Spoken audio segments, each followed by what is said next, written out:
नाज़रीन, सिंध जे ॾाहे नाले वारे शाइर मरहूम अब्दुल हकीम अरशद सां 2015 में दरगाह पीर ज़ाकरी सकरण जे अंगण ते सिंध जे नाले वारे तारीख़दां सैयद मोहम्मद मुनीर शाह ज़ाकरी पारां तारीख़ी ऐं न विसरंदड़ कचहरी ऐं कचहरी में सैयद मुनीर शाह ज़ाकरी, अदीब मरहूम मीर मोहम्मद पीरज़ादो, अदीब माशूक धारेजो, माणिक मल्ला, अली नवाज़ ॾाहिरी, असगर तना, मीडिया सेंटर सदर कुर्बान उमराणी ऐं ॿिया दोस्त पिणु मौजूदु हुआ। वधीक ॾिसंदा SMC न्यूज़ ते रिपोर्ट कुर्बान उमराणी जे हिसो ॿियो। केॾी असां हिकिड़े वण खां बि सिधी ॾींदा हुआसीं, हिकिड़ो बिजली जे खंभे जे मां बि सम्झाए भेचो हीउ बि असांजो जासूस हूंदो। कारा पाछा मुंहिंजे पोयां मुंहिंजे साम्हूं, हीअ उन जोर जी शाइरी आहे न हक़ीक़त। कारा पाछा मुंहिंजे पोयां मुंहिंजे साम्हूं आहे रकीब, सोचां वेठो ॻाल्हि अंदरि जी यार अवां सां कीअं कयां। हीउ उहो दौरु हो जंहिंमें इहा 1965 वारी जंग लॻी वई आहे ऐं सिंधी जे अदीबनि खे भारत जा एजेंट आहिनि, दरिया आहिनि, कम्यूनिस्ट आहिनि, इल्ज़ामबाज़। उन वक़्तु अदीबनि खे ऑर्गनाइज़ करणु ख़ुदा जो कसम एॾो मुश्किल कमु हो, मूंखे ऐं सरके खे ख़बर। वरी असांजे अदबी संगत में बि अहिड़ा किरदार रोज़ विचनि में हथ वर्किंग कमेटी मीटिंग थी, ॿ ॼणा हिकिड़ा वॾा इक़बाल जतोई ऐं ॿियो बि हिकिड़ो वॾो दानिश्वर आहे, पंहिंजो पाण खे तरक़ी पसंदि थो सॾाए। रोज़ वर्किंग कमेटी छोरे घणी ॻाल्हि चा विचनि में हथ वरियोसीं वाह बाबा अॼु ठहियो, वरी ॿिए दफ़े गॾिबासीं, वरी सरकी साहिबु असीं पाण में सलाह करे वरी से असां 1966 में कॉन्फ्रेंस कराई। त हू इंटेलिजेंसिया जो ऑफिसर आयो, बलोच हो यार मोहम्मद, आउं बि वेठो हुउसि।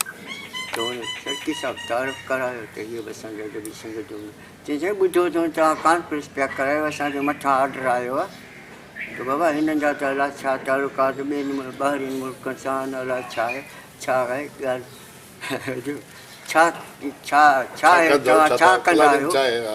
त असांखे ख़बर हुई त 2 ॼणा सरकार जा माण्हू आहिनि असांजी वर्किंग कमेटी में, असां रखिया हा पाण न बर्दाश्त कया न, असां हुनखे कॾहिं महसूसु थियूं कोन्हे। 2 ॼणा हुआ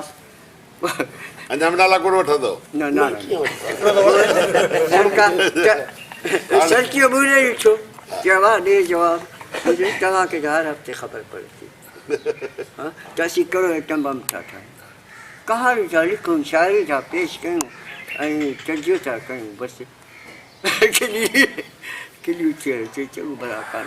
पोइ असांखे इजाज़त मिली आहे वॾी मुश्किल सां, तव्हांखे सही हर हफ़्ते ख़बर पए थी त असीं हिते कहिड़ो प्लान पिया ठाहियूं हुते। पोइ खिली असां रखियो हुननि खे इन जे करे त सरकार जे नज़र में हुजे त हीउ कहिड़ो। असांखे कॉन्फ्रेंस करणी सिंध में सिंधी अदबी संगत खे ऑर्गेनाइज़ करिणो हो, ॿीहर ॿुधो ऑर्गेनाइज़ करण जे करे हीअ ज़हर जी गोली बि असां खाई वियासीं सरकी साहिब खे मूं चयो। ॿुधो पोइ साईं हलियो वरी त हाणे सेक्रेटरी केरु थिए,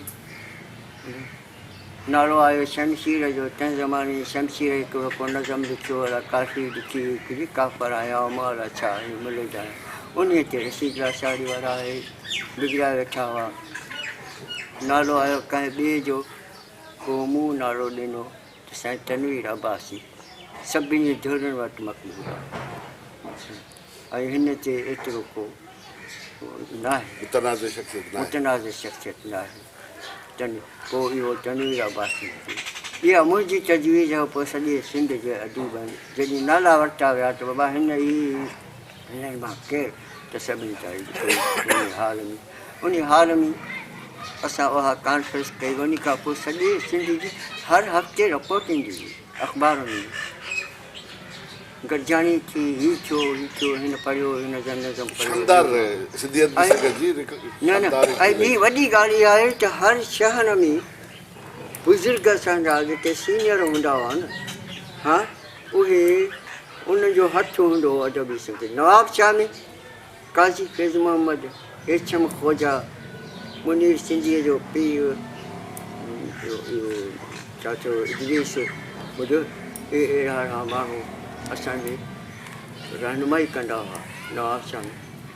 अहिड़ीअ तरह सां दादो बि वञो ताज सहराई, होॾां वञो अब्दुल करीम कदाई, मतिलबु सुठा इनकलाबी माण्हू नौजवान उन्हनि वटि ईंदा हुआ, हू उन्हनि खे सम्झाईंदा हुआ तरक़ी पसंदि अदब छा आहे, लिखण जो मक़सदु छा आहे। ॿुधो न, असां बि इहो सिखियो, असां बि हाणे छा आहे त केप अची वियो पुराणी में ऐं नौजवान बेकार आहिनि बेअमल माण्हू। ऐं असां ॿुधो न, जेके लिखनि तमामु सुठो था, सलाहियत तमामु सुठी आहे। ॿुधो न, मूंखां त चवंदो आहे असांजा पोयां जेके आहिनि असांखां पोइ लिखनि अयाज़ गुल घटि आहे छा? केतिरा नाला कंहिंजा अयूब खोसो रहंदा हुआसीं, हिकु दफ़ो असां रोई न नज़म पढ़ी पई, या साहिल लुधियानवी, या माशूक, या वसीम मतलबी, या बख़्शर बाग़ी। पर ज़ुल्म इहो आहे त उन में नज़रियाती जेका आहिनि छंड छाण कान्हे।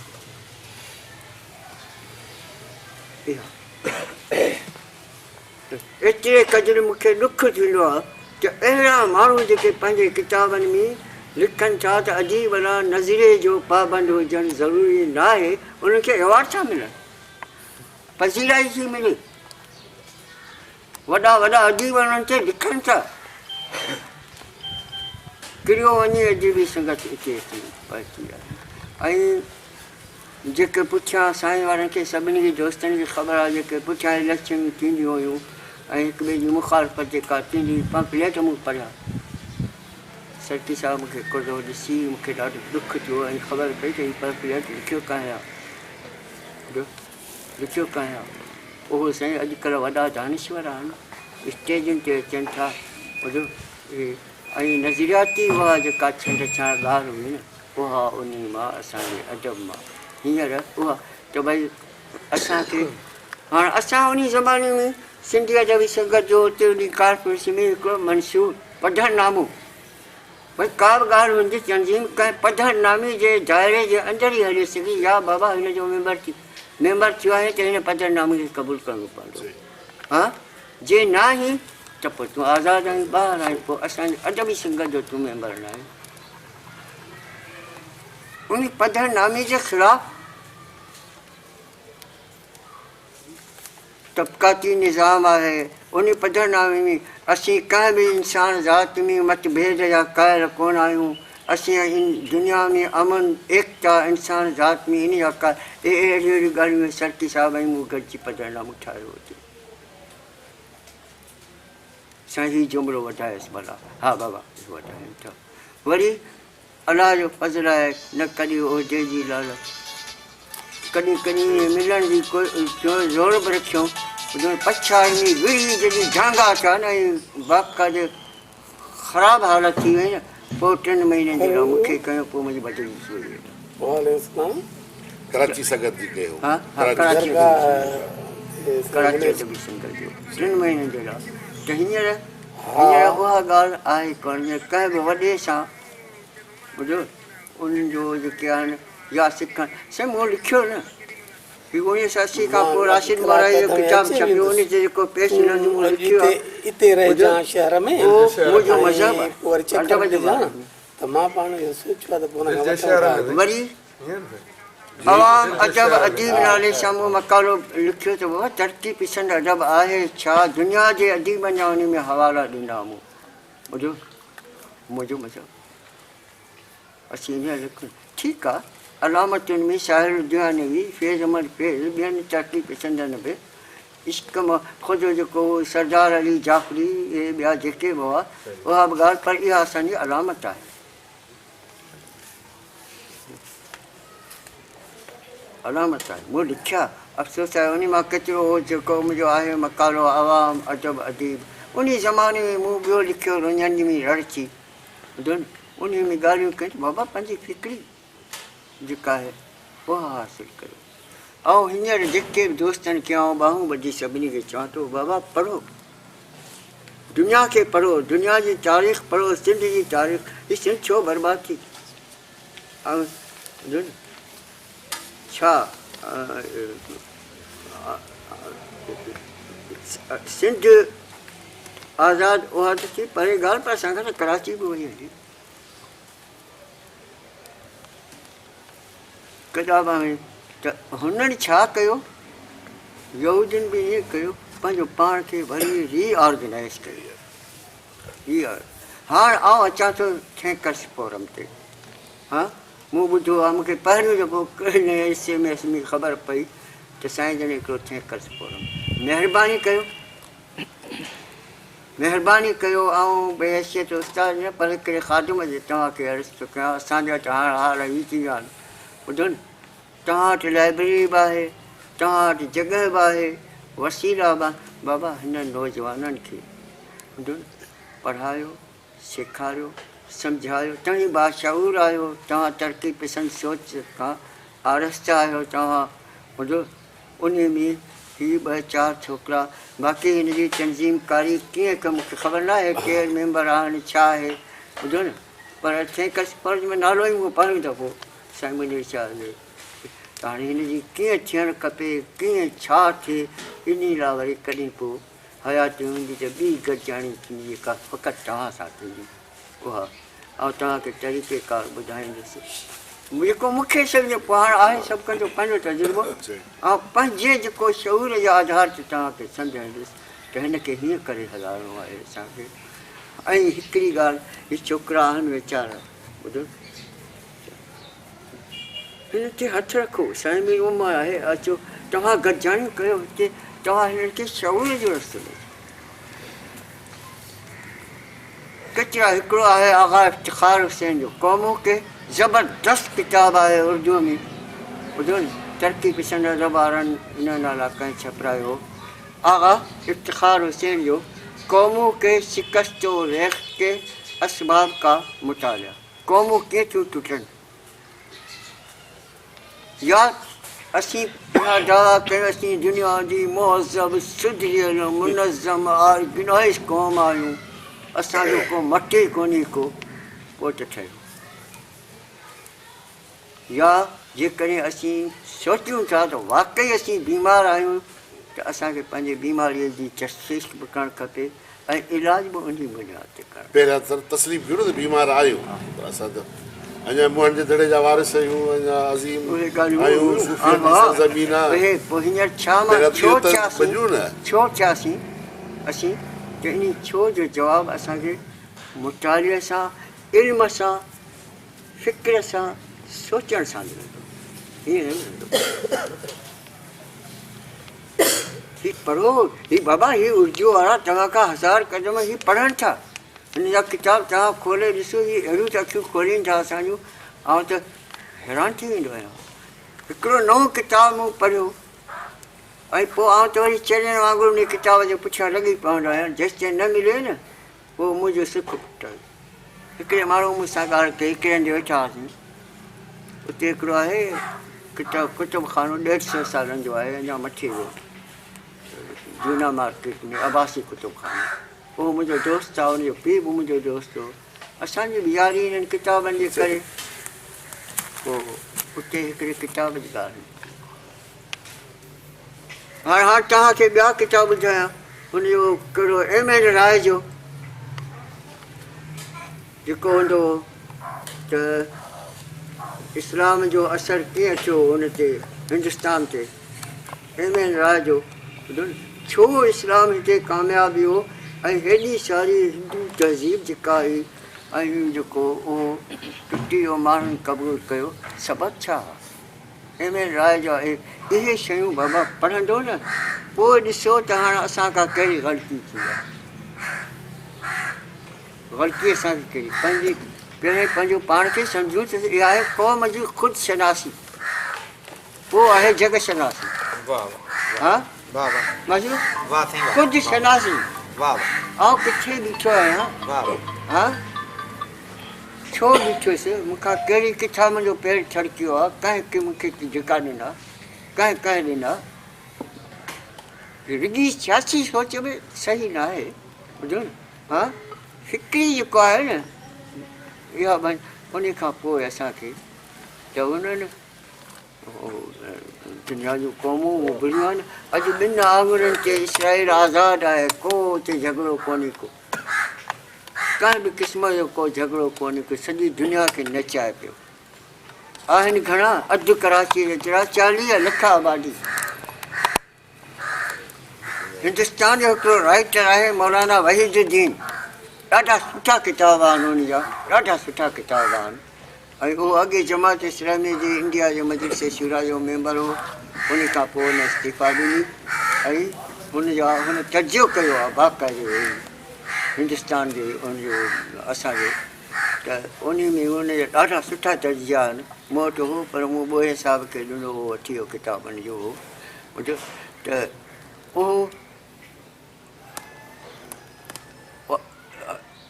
इहे शयूं जेके आहिनि से पढ़ो। त मूंखे हिकिड़े माण्हू उते ॿुधायो किताबनि जे दुकान ते, त साईं हिकिड़ो किताबु आयो, उहो किताब जो उनवान इहो आहे त हिंदू तहज़ीब मुस्लमाननि खे कीअं मुतासिर कयो।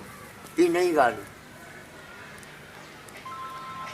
डॉक्टर ताराचंद जो किताब मूं पढ़ियो त इस्लाम हिंदुस्तान खे कीअं मुतासिर कयो। तंहिंमें राय जो किताब मूं वटि आई हो, जेको खणी वियो हुयो शेख अमाला शेख, ॿुधो अंग्रेजी में मूं वटि हो, पहिरें उतां ई खां पोइ तर्जुमो कई, जोए साहिब हुन ते पेशरल लिखियो आहे सिंधीअ में, ॿुधो उहो या ॿिया अहिड़े क़िस्म जा किताब केतिरा मूं पढ़िया जिन में इहो लिखियो आहे त इस्लाम अची हिंदुस्तान खे कीअं मुतासिर कयो। हीअ वाहिद किताब हो कंहिं चयो आहे त मुस्लमाननि खे कीअं जेको आहे सो हिंदुस्तानी तहज़ीब में ज़म थी विया। हू जेको अरब मां खणी आया हुआ, उहा सॼी जेका आहे सा कीअं कन्वर्ट थी, ज़बरदस्त। इहे शयूं पढ़ो। तव्हां मां जेके अंग्रेजी ॼाणनि था बाबा, घणे में घणो वक़्तु मुताले कयो, मुताले कयो।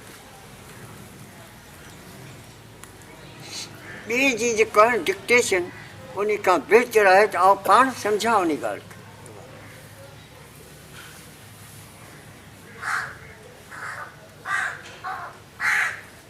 तमामु घणा हुनजो आहे ब्रेकफास्ट जो क़ौमूं जेका 20वीं सदी जो आहे हीअ ब्रेकफास्ट, त हू ॿुधाए थो त दुनिया 21वीं सदी में छा थींदी,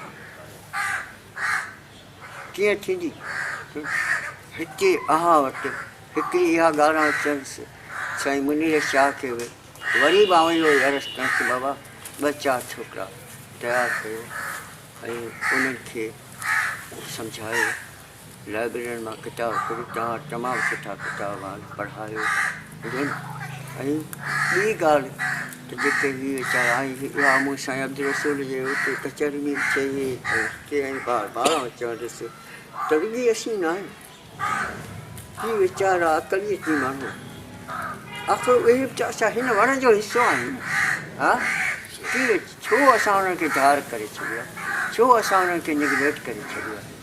साईं ते ऐं बहैसियत उस्ताद जन हिकिड़े ख़ादिम, हिकिड़े सचे इंसान दोस्त जे हैसियत सां ऐं अर्ज़ी इहो करणु जा रहिया आहियां त साईं हिकिड़ो ॿ के भीड़, के मेघवार, के हिंदू ग़रीब छोकिरा, उन्हनि खे अव्हांखे वसीला आहिनि, ज़रिया आहिनि, उन्हनि खे तालीम ॾियारियो, उन्हनि खे पंहिंजे निगरानी जी रिज़ल्ट सदा कयो, उनखे अॻिते वधायो। आख़िर उहे बि त असांजे हिन समाज जो हिसो आहे। कहिड़ो ॾोह कयो, निगलेक्ट करे था छॾियो सभु, सियासत में निगलेक्ट, तालीम में निगलेक्ट, हर ॻाल्हि में ॿुधो, छो न हुननि खे गीता पढ़ाई वञे, कहिड़ो ॾोह कयो आहे हुन।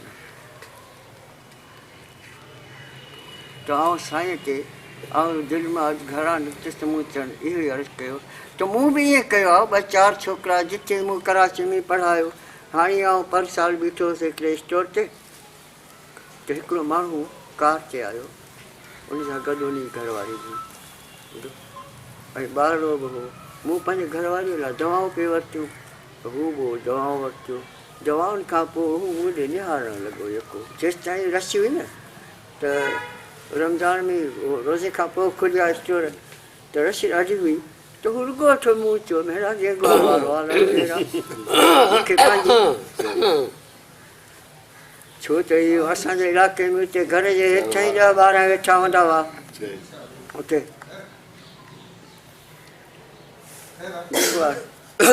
मूंखे वरी ॾिसां पियो त कंहिं वार बि शिकिल सूरत सां कोन थो लॻे, हिनजी घरवारी बि गॾु आहे।